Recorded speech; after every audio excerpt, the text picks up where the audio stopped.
Si los compañeros creen que pueden imponer candidatos, es todo que nos vamos fuera del poder. Eso sí que hay que decirlo. Primicia. Es todo, porque nadie va a votar cuando le impongan candidatos. Yo no voto por un candidato que me impongan. Ahora, si es democráticamente. Si le ganó en democracia, sí. Si me ganó en democracia, soy el primero que felicito.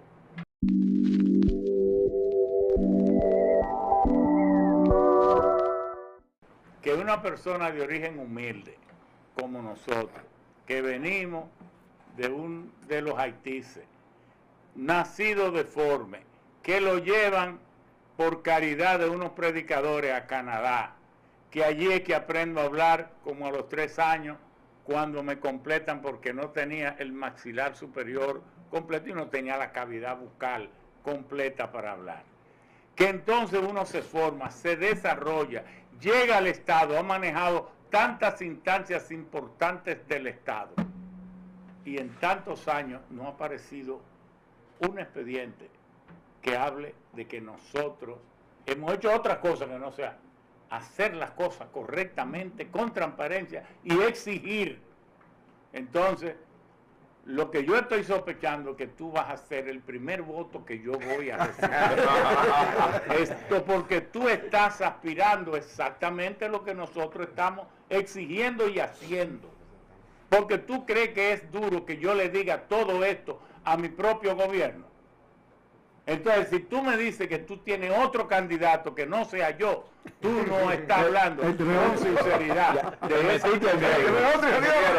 Yo creo, y voy a ir a corroborar con usted, que todo lo que usted ha dicho con relación a su persona, yo que no soy del Partido Revolucionario Moderno, que soy oposición suya ahora, porque soy del PLD, creo, siento y puedo decirlo a boca llena de que usted es uno de los hombres más serios que tiene este país. Y si hay igual de serio, si hay serios, son igual que usted, pero más que usted no puede haber. Porque usted no es ni medio serio, ni un chis serio, ni más o menos serio. Usted es serio. Y el que es serio igual que usted, o es igual, porque usted no es menos. No, pero a mí me pasó cuando yo estuve aspirando a la presidencia del Partido Revolucionario Dominicano en el 2005.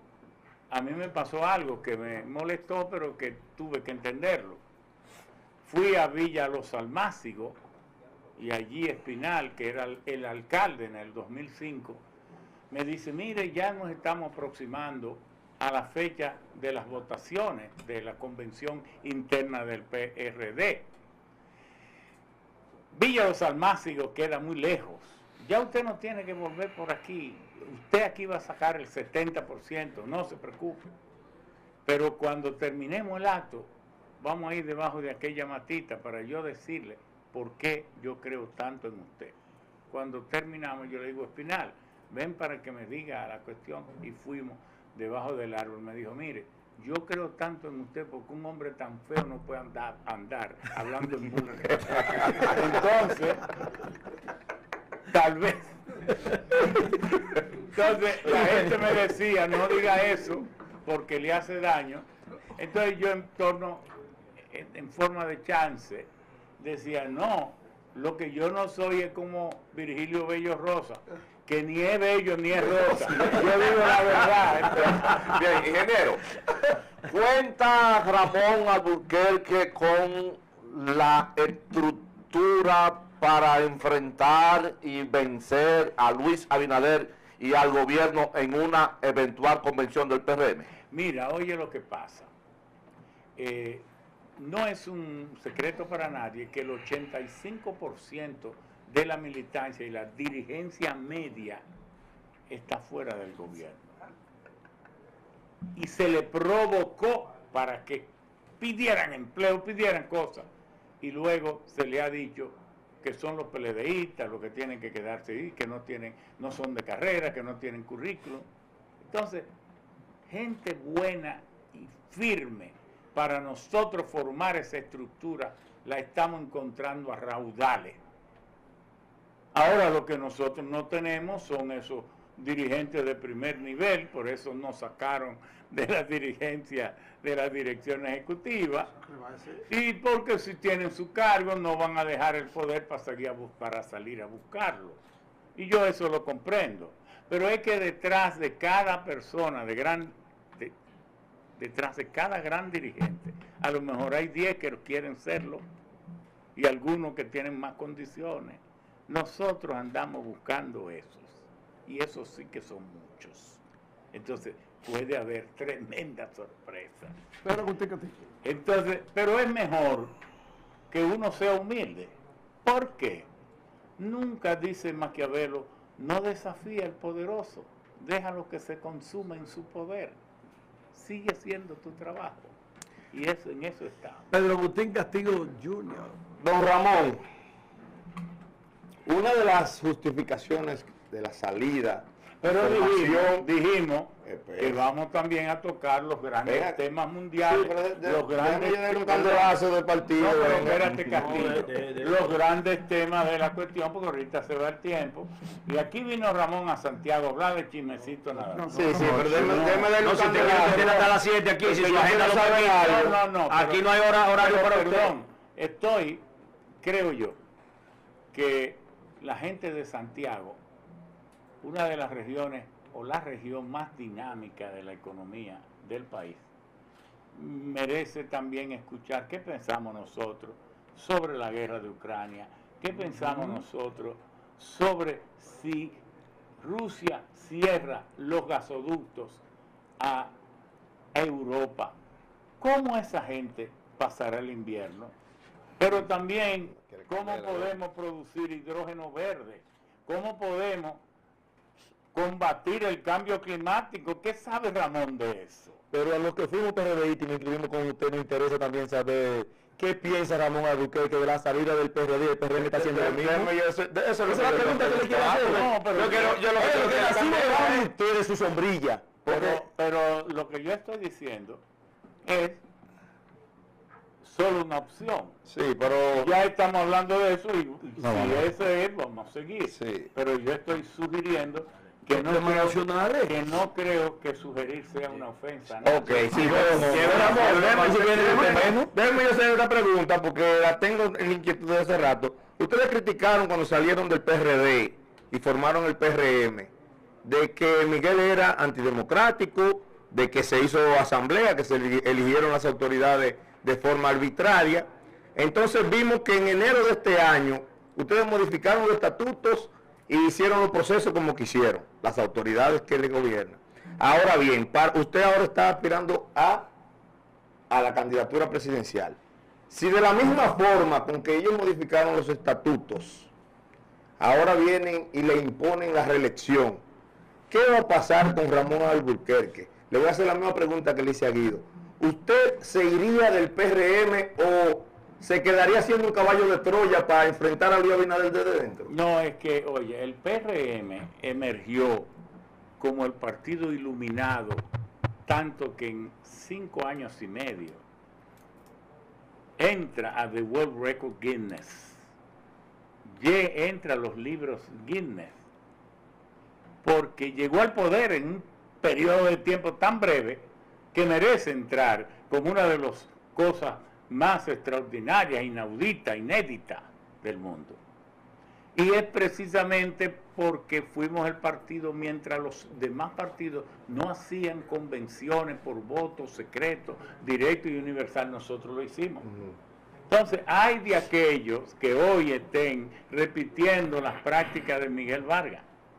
Hay de aquellos que, como estos compañeros que están ahora, y tú crees que el pueblo no les tiene eso anotado y por eso es que nos están apoyando a nosotros, porque nunca hemos fallado en esto de reconocer. Nosotros fuimos el único presidente que tuvo el PRD en toda su historia, electo por voto secreto, directo y universal. El único, porque ni Juan Bosch ni Peña fueron electos nunca, porque eran los líderes. Y los otros fueron electos por compromiso, para salir del paso y por negociaciones. Entonces, si los compañeros creen que pueden imponer candidatos es todo que nos vamos fuera del poder. Eso sí que hay que decirlo. Primicia. Es todo, porque nadie va a votar cuando le impongan candidatos. Yo no voto por un candidato que me impongan. Ahora, si es democráticamente. Si le ganó en tu democracia, sí. Si me ganó en democracia, soy el primero que felicito. Porque estos tiempos, ya lo dijimos. Oiga, antes, 5, 6, 10 familias en este país manipulaban y manejaban el país, se reían de nosotros. Decidían todo. Todo, porque tenían los 5 periódicos, las 5 emisoras, pero y ahora con las redes, todos nos reímos de ellos. ¿Podía alguien venir a hablar de la oligarquía como yo hablo antes? No, pero No tenía repercusión. No, Usted hablaba claro, y le mandaban un círculo cerrado. No, y que llamaban aquí, que cierre el canal. Cierra el canal. Cierra. Pero ¿por qué ha ocurrido eso? ¿Por qué Peña Gómez, el pobre, andaba en todas las reuniones internacionales de la Internacional Socialista, de la COPAL, del Consenso de Washington, de la Trilateral, buscando reuniones con los grandes líderes del mundo? ¿Por qué? Porque antes la información no andaba libre como ahora. La información circulaba tubularmente de líder en líder y de presidente en presidente, y para saber lo que estaba pasando en el mundo, gracias a Peña, que andaba en el mundo entero recogiendo informaciones. Y por eso cuando él venía aquí no cabíamos en la comisión política para informarnos de lo que de otra manera nunca íbamos a poder saber. Pero también nos agolpábamos frente a la televisión y la radio, Tribuna Democrática, oyendo informaciones que solo él podía dar. Y tal vez Balaguer, que estaba en el poder, pero no la daba, porque él usaba la administración misteriosa de la información como un instrumento de poder. ¿Qué pasa ahora? Que los líderes que anden mucho, ellos son los que se atrasan en el nivel de información, porque cualquier cosa que pase en el mundo a los microsegundos lo sabemos aquí. Entonces, que nadie crea que manipulándolo. Ahora, yo esto de lo que pasó en nuestro partido, de que los compañeros primero han cerrado el partido, entonces la gente no tiene dónde ir a desahogarse. Antes, con todos los locales abiertos del partido, uno iba y contra el primero que uno despotricaba era contra Peña. Peña, que de carajo, que nada más vive viajando y cosas, y nada más cree en Billy Brandt, y uno hacía toda esa evacuación sobre el pobre Peña. Pero eso era un desahogo, lo amábamos con locura. Pero ahora todos los locales están cerrados, porque ahora todos los dirigentes del partido están en los gobiernos. ¿Y quién entra a esos despachos? Oye, entonces, ¿y qué partido puede funcionar así? Nosotros estamos haciendo el trabajo que debería hacer el partido. Lo estamos haciendo nosotros en la corriente alternativa democrática.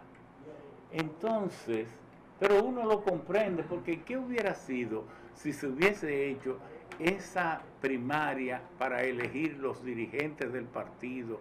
Y entonces, si con esta situación de subir los vidrios, de no coger llamadas, de si te he visto, no me acuerdo, ayer te necesitaba para que votara, pero hoy me parece que tú eres raro, mal vestido y a lo mejor grajoso.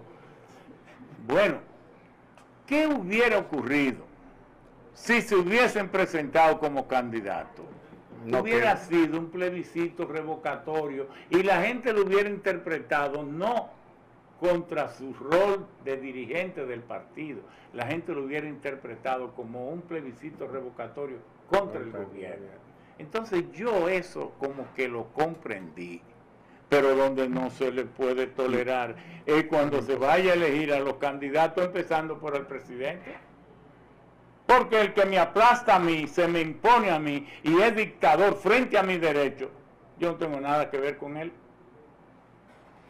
Pero eso lo saben, pero eso es así. Oye, eso es así aquí. Eso es así aquí en China. En China ahora mismo está reunido el que sé yo qué, 29 Congreso del Partido Comunista Chino, 5.000 dirigentes en un solo espacio, y allí está Xi Jinping como cualquier otro, una democracia dirigida, no abierta, pero ese es su estilo, con ese que ellos han subido. Ahora, ¿usted cree que en un país como el nuestro, que su modelo es Estados Unidos, donde todo se nos ha enseñado que tiene que ir a ser decidido de manera por voto secreto, directo y universal, que en estos tiempos de redes usted se me va a imponer? No, fíjese, no quería referirme a ese proceso de que el de ustedes, los PLDistas, pero usaron el padrón de la Junta, que son casi 8 millones. Ahí no hubo delegado para supervisar, ni la Junta manejó eso, ni nada. Ellos mismos son los que están diciendo cuántos votaron. Que muchos dicen que no votó ni la mitad. Pero de que votaron 300 y pico de mil. 500. Y 500 y pico. O 500. vamos a poner 520.000. 520.000. Dicen eso, pero ponga usted que por la tendencia a la habladuría de la gente sea la mitad. Porque yo quiero ver que sea verdad y que sí, eso es. Bueno, habrá votado el 3% del padrón, el 5% del padrón. Pero yo estaba en mi Monteplata querida, tengo allá mi casa, y todos los muchachos me están dando 500 pesos los que van a votar. Y yo, pero como votaba todo el mundo, muchísimos compañeros que le faltaban 500 pesos, lo cogieron. Entonces, pero fíjense cómo ya la que estuvo en tercer lugar está diciendo que no va a levantar la mano de nadie. Es decir, ¿qué quiero yo decir con eso? Que de ahora en adelante tiene que saberlo todo el mundo, que los procesos electorales tienen que ser respetuosos, que ya la gente no le come cuento a nadie, que no aceptan mareo, que no aceptan todas esas cuestiones, porque es que si algo bueno tienen las redes, es que ha personalizado, ha dado un certificado identitario, ha valorado al ser humano, aún el que no tiene que comer, pero tiene la suerte de poder disponer de un teléfono o de una pequeña computadora, aunque le haya costado 500 pesos, se crea su página y dice, yo en mi página pongo lo que... Oye, se siente casi como si fuera un presidente de la República. Dice lo que sea por ahí. Entonces, o somos democráticos o no se crea líder, porque a lo mejor usted no tiene el apoyo que usted cree que tiene. O todo toro o todo vaca. ¿Cómo es que tú dices? O todo toro o todo vaca. Vamos Hablando a buscarle el asunto internacional para que No, sepa, eso porque se lo va a preguntar Montero. Claro. Eso lo tiene ahí porque le hablo de Rusia y Rusia y Haití están conectados. Y Montero va por ahí. Don Ramón, estamos viendo desproporcionadamente cómo ha crecido el tránsito en el país. Las autopistas se han convertido en callejones y cada día hay más vehículos en la calle, tanto de 4 como de 2 y ahora de 3, porque ahora los haitianos andan en unos motores de 3, cargando toda su gente. O sea, todo lo que ellos hacen allá lo están haciendo aquí y nadie le está poniendo asunto a eso. Las autopistas se están volviendo callejones. Vamos por Santiago, que es donde estamos. Santiago. Lo están haciendo un monorriel, lo están haciendo un teleférico, pero ¿y los carros, los motores? ¿Por dónde vamos a transitar? En un gobierno suyo, usted que es tan ducho y lo conoce todo, ¿qué solución vial usted tendría para el país? Principalmente Santo Domingo o el Gran Santo Domingo, hablando de tanto Santo Domingo como la provincia, y Santiago a nivel vial. Mira, uno de los problemas fundamentales es el transporte. Y un problema del bienestar de la humanidad. República Dominicana tiene 5 millones de habitantes. No sabe manejar su frontera, porque yo soy presidente y yo sí que manejo la frontera, porque al ejército yo lo voy a poner a residir el jefe de Estado Mayor, porque aquí debemos tener miedo de que Puerto Rico nos va a invadir o nos va a agredir. ¿De dónde va a venir aquí ninguna agresión? El ejército tiene aquí ya modernamente solo tres o cuatro funciones. ¿Cuál es? Controlar el flujo, pero no de que en Dajabón, en Montecristi, en Jimaní. No, yo fui a hacer un estudio de un programa de desarrollo de la provincia de Elías Piña. Y uno de los municipios que fui fue Bánica, frente a la iglesia medieval que tiene Bánica de ladrillo en el centro. Usted baja y ahí está el río. Y ahí crucé yo de Haití, los haitianos cruzan aquí. Hay como 200 puntos de cruce y nosotros tenemos que sellar esto. Pero cuando Haití evolucione y esté en mejores condiciones, como no somos racistas ni tenemos maldad contra esos vecinos dignos de mejor suerte, podemos dar otro trato. Pero ahora entrar aquí con un vehículo debe ser una cuestión demasiado selectiva y demasiado necesario. ¿Por qué? Porque si no cabemos nosotros, podemos entonces abrir para que vengan otros más. No es cuestión, queremos que ellos vivan de la mejor manera, pero no que nos quiten el derecho a nosotros vivir como debemos. Entonces, el tema, vamos a empezar por las mismas carreteras. Este es un país lluvioso, afortunadamente. Bueno, cuando Trujillo tenía muchas cosas buenas, pero algunas eran buenas. ¿Por qué no volvemos a las carreteras de concreto? Porque tenemos el cemento, una producción excelente de cemento, arena y gravilla. Y las varillas que se necesitan. Las carreteras de cemento duran 30 años con mínimos mantenimientos. ¿Y no serían peligrosos, ingeniero, esa carretera? No, hombre, tú la corrugas, pero ¿qué es peligroso ya con la ciencia que hay? Usted le pone esa cinta ahí en Villa Altagracia, cuando tú vas, tú cruzas una cinta que hay ahí. Eso, la curvita. Eso no permite resbalamiento. Y además tú la puedes corrugar. Y además al hacerla también, tú la puedes hacer que sean corrugadas. Al hacerla. Entonces, pero ese cemento, el asfalto, nosotros tenemos que importarlo. Entonces, lo primero es salir de ese problema de las carreteras, de carreteras inservibles, pero además el mantenimiento de la carretera. Ahí tenemos una oportunidad. Si este país tiene 15.000 kilómetros de carretera y de caminos vecinales, para crear medianas empresas de los ingenieros, dándoles de a 100 kilómetros, que ellos sean, cada compañía, responsables de dar mantenimiento en iluminación, en señalización, en bacheo, en todo, de todas esas carreteras, y que no tengan que ser de que las grandes y grandísimas corporaciones de ingenieros las que vengan a dar mantenimiento. Entonces, el tema de que aquí hay casi 5 millones de vehículos, de los cuales 3 millones y tantos son motocicletas, que eso es un desorden total. Y luego los demás son vehículos de 4 ruedas. Pero ¿y quién ha dicho que aquí no se puede poner? Cuando éramos más primitivos, aquí habían hasta parquímetros. Sí. Cuando esto eran ciudades, cuando Santiago era una aldea, tenía parquímetros y la gente lo respetaba. Lo que pasa es que cuando los pueblos ven que desde allá arriba todo el mundo se hace millonario, todo el mundo le roba su cuarto, y entonces, oye, se forma un relajo social que nadie quiere cumplir nada.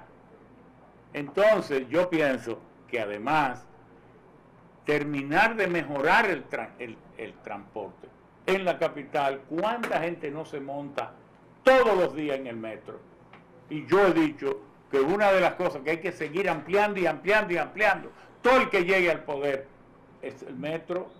Y esto que se está haciendo aquí con el monorriel, que no me gusta la compañía a quien se la han dado ni nada de esto, porque eso es un monopolio, gente que deberían ser investigados. ¿Y no fue que se la ganaron? No, hombre, ¿qué va a ganar? Lo que deben estar investigados, muchos de ellos presos.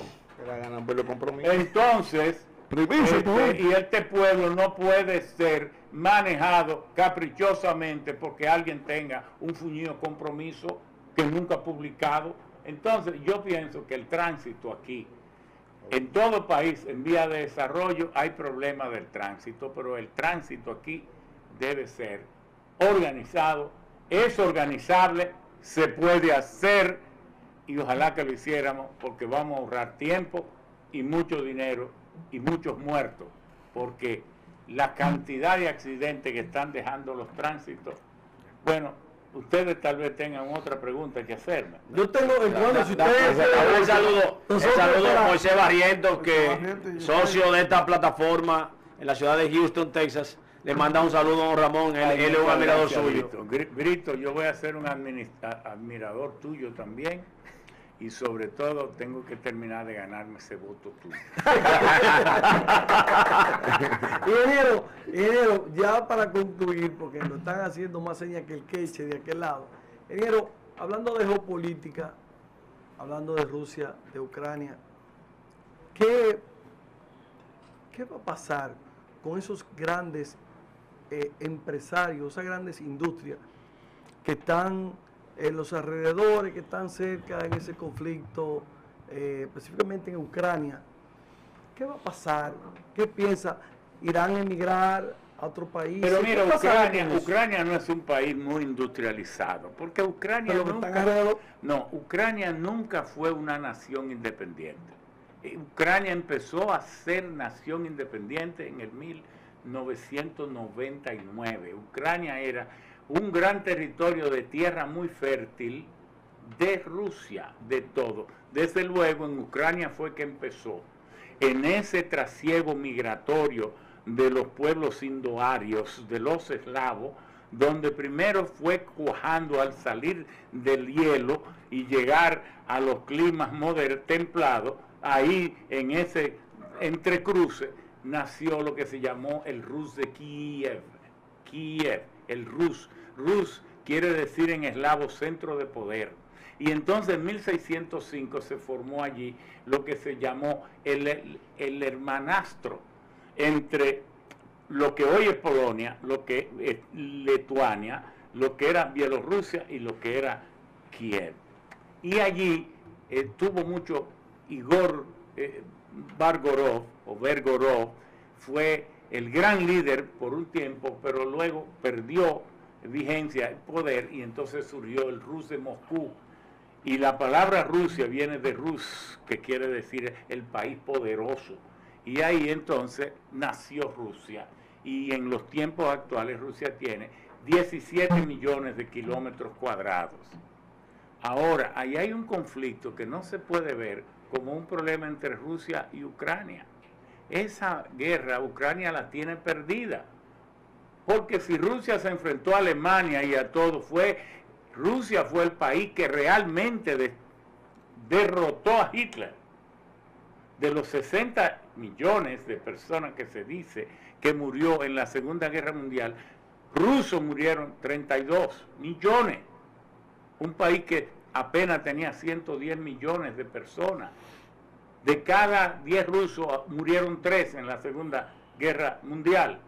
Entonces, la única parte de Ucrania que es realmente industrializada es el Donbass, el Lugansk, Zaporilla, donde está la gran central termonuclear que construyó Rusia. Eso nunca fue de Ucrania. Eso lo terminaron los 8 reactores en 1985 en tiempo de la URSS. Ucrania nunca ha tenido dinero para construir esa central termonuclear de Zaporilla. Entonces, la parte más industrializada de Ucrania es ese 20% de su territorio, como unos 120.000 kilómetros cuadrados, que es lo que Rusia ahora se ha anexado. El resto de Ucrania es básicamente tierra de mucha producción agrícola y agropecuaria. Por eso Ucrania producía antes de la guerra sorgo, maíz y todo, Del 1.100 millones de toneladas de maíz que se produce en el mundo, Ucrania producía como 78, porque la primera producción es de Estados Unidos y la segunda de Brasil. Entonces, esa guerra es entre Occidente y Oriente. Esa guerra es entre esa China que surge apoyada por Rusia, Rusia con tecnología más o menos equivalente en términos de guerra de galaxia, con un sistema de misiles nucleares transatlánticos que pueden cruzar los océanos. Y esa China, que ella domina el segundo lugar en la economía y se igualan junto con los demás países a Estados Unidos o lo superan ya. Y Estados Unidos, que había emergido como la nación indiscutiblemente más poderosa de la Segunda Guerra Mundial y más fortalecida por el rol del dólar en el mundo como la moneda del 73% del pago de las transacciones financieras del mundo, pues Estados Unidos no tenía contendor, y más que surgió con el dominio de las bombas atómicas, que las únicas 2 bombas atómicas que se han lanzado en el mundo fue el 6 y el 9 de agosto de 1945 sobre Nagasaki e Hiroshima. Entonces Rusia vino a tener la bomba atómica en 1952, pero llegó a un desarrollo que al tiempo de caer la URSS en 1992, el CIPRI, que es el Instituto de Investigación de las Armas Nucleares de Estocolmo, Suecia, dice que de las 15.500 bombas atómicas que hay en el mundo, Rusia tiene 7.500, Estados Unidos 8.400, entonces viene Gran Bretaña, todo esto. Es decir, ¿qué es lo que ha querido Estados Unidos? Que su más fuerte aliado, que es la OTAN, toda Europa, para la energía dependía totalmente de Rusia, porque Rusia es un país superdotado. Produce el 18% del gas mundial, produce el 10% del petróleo mundial, pero tiene reservas infinitas, el 6% del carbón, pero lo más importante, por decisiones estratégicas, Rusia produce el 17% de todos los fertilizantes del mundo, sobre todo de los nitrogenados, de los potásicos y de los fosfóreos. Pero además es la tercera productora de oro y es la cuarta productora de uranio. Entonces, Estados Unidos ha querido separar Rusia de Europa. Pero ¿qué le está pasando a Europa? Que se ha dejado engatusar. Es una guerra absurda. ¿Cómo usted puede estar enviándole armas a Ucrania para que prolongue un conflicto que al que va a perjudicarlo es a usted? Porque si Rusia termina de cerrarle el gas natural a Europa, lo va a matar el frío.